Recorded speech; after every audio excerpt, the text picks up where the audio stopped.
I've been working on this Harmony guitar for the last couple of weeks, changing out the ladder brace pattern to an X brace pattern. It's going to upgrade the sound quite a bit. Oh, I'm also going to build her a new bridge. And I'll show you at the end of the video. Stick around and I'll do a little A-B comparison. So inevitably when you remove the back from a guitar, you're going to get a little bit of damage. So let's go ahead and fix some of these cracks first, and then we can get on to some of the demo work that needs to be done.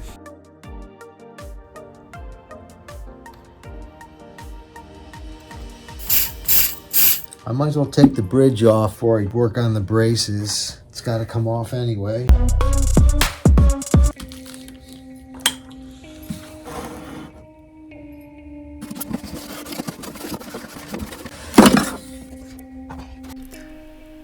Just a little disclaimer here. Don't ever put a heat lamp up against a guitar like this on the inside. You never know what it'll do to the finish. You'll find out in a minute. Test to see if these are loose at all. Not really. I think I'm gonna get a sharp chisel.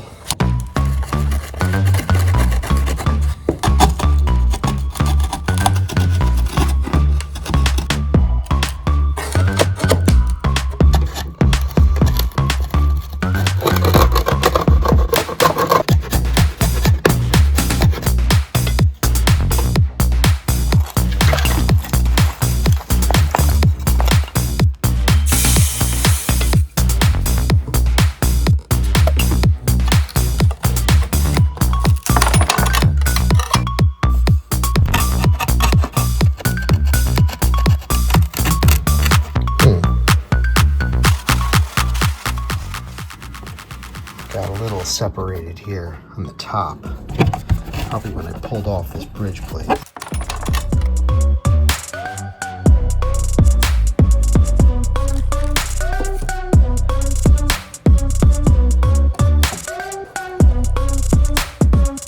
The way these are carved, you can see there's two little kind of ribs here. Those go towards the back, and then these float towards the front. That's basically what's going to look like inside the guitar.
Here's what's happened to the top. You can see by adding the heat to the underside, it did do a little damage to the pick guard, not too much.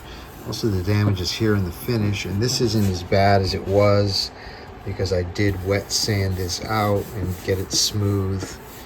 But now I'm just gonna add a little bit of finish to it, and that should pretty much go away. Doesn't end up looking so bad when it's all done. So here's how I'm going to do the wings. I've got a fence set and I've got a stop in the back. Got a little piece of wood clamped to my fence. So that both sides are going to be exactly the same once I work it down in there.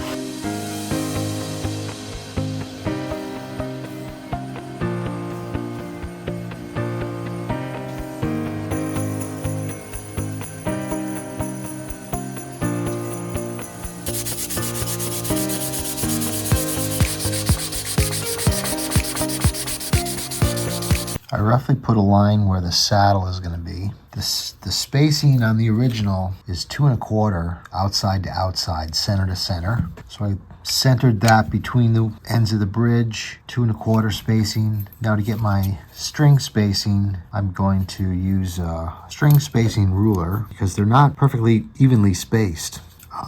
These rulers are gauged that way, so you don't have to do any math. Makes it simple. Bass is on the top, treble's on the bottom. So I'm going to find the right position to use. So those are going to be my pinhole locations. Okay, here I'm laying out for the bridge pad, and I got a center line drawn where the bridge pins are going to be located. The pins want to be right in the center of this bridge plate. Okay, now I have my bridge blank that I roughed in. This is going to be located just about there, obviously on the other side. So I want the bridge pad to extend beyond the front and the back, and I'm going to kind of go with an arbitrary 3/8 of an inch in the back, 3/8 in the front. And the width of this bridge is about 1.25 inches. So we're going to add 3/4 to that, making this a 2-inch bridge plate. Okay, now I have my plate basically to size width-wise. I got to cut for the recesses in here, or for these angles on this X-brace.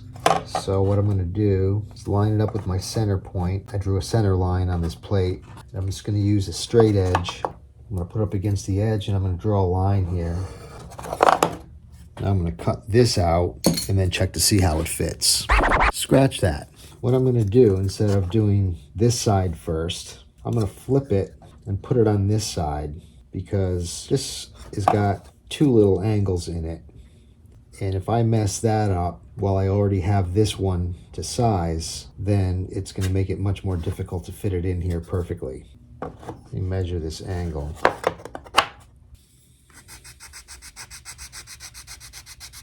It's going back and forth, a little finagling. Got this to fit in nice and tight.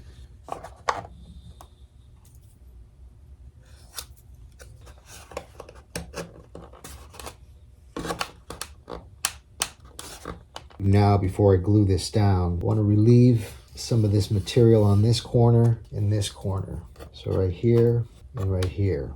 So I'm just going to relieve, maybe put a little 45 chamfer on each side. Okay, I just did this as a little safety precaution to keep this from sliding around.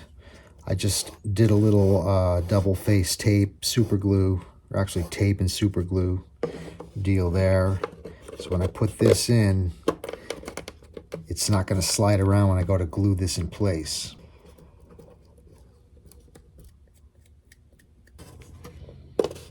I made a caul for the back side, and I've got a caul to put on the underside.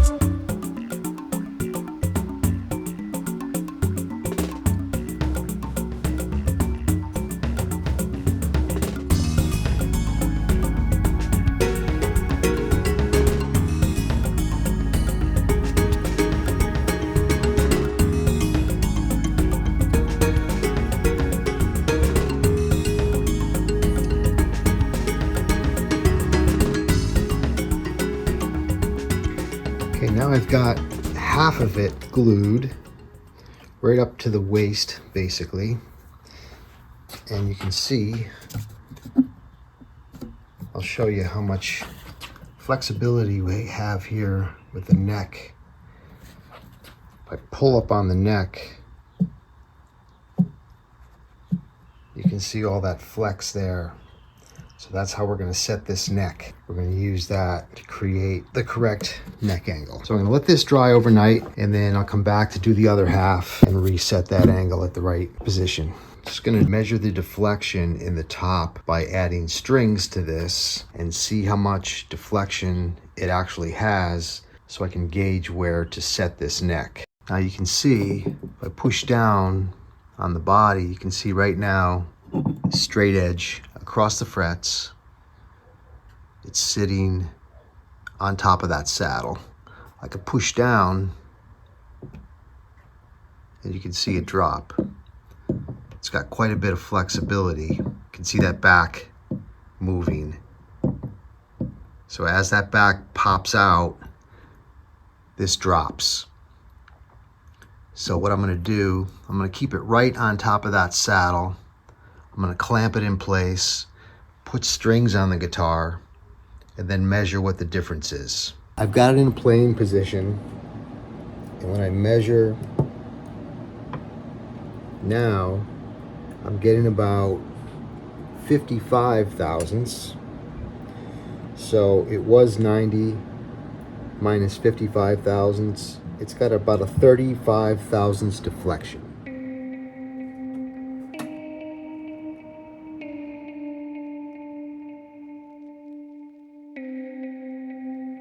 Now I have everything clamped in the correct position. I just need to add glue into the seam and start clamping it into that position.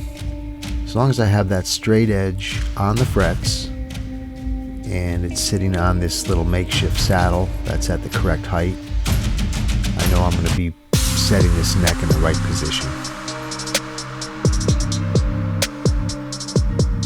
Let's see how it looks after it's all dry. So now I got it all strung up, and I got some residue to clean off the back. There's a lot of glue and pieces of the cork from the clamps, and I don't have a proper saddle in there either. I just have this saddle blank with a guitar string, like maybe a G string sitting on it to get a simulated intonation, but you can already tell there's much more bass response, much fuller sound.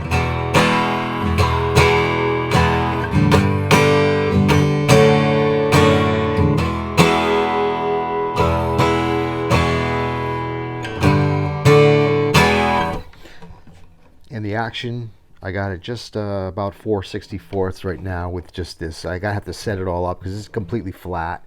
So I gotta match the radius. Route for a saddle. Let me get on to getting the saddle in the right position and route that slot. I've shown this process in detail in the past.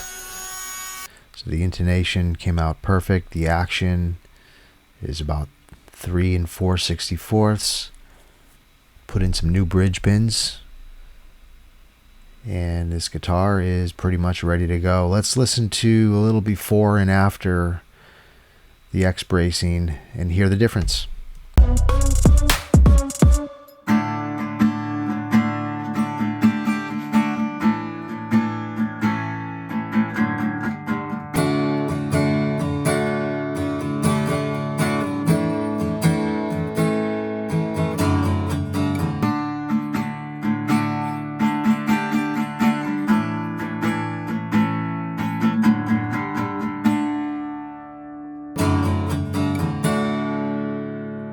Let's see how it sounds with a guy that really knows how to play the guitar.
to sound huge. It's kind of crazy, dude. I love it. Nice playing. Thanks. Good job.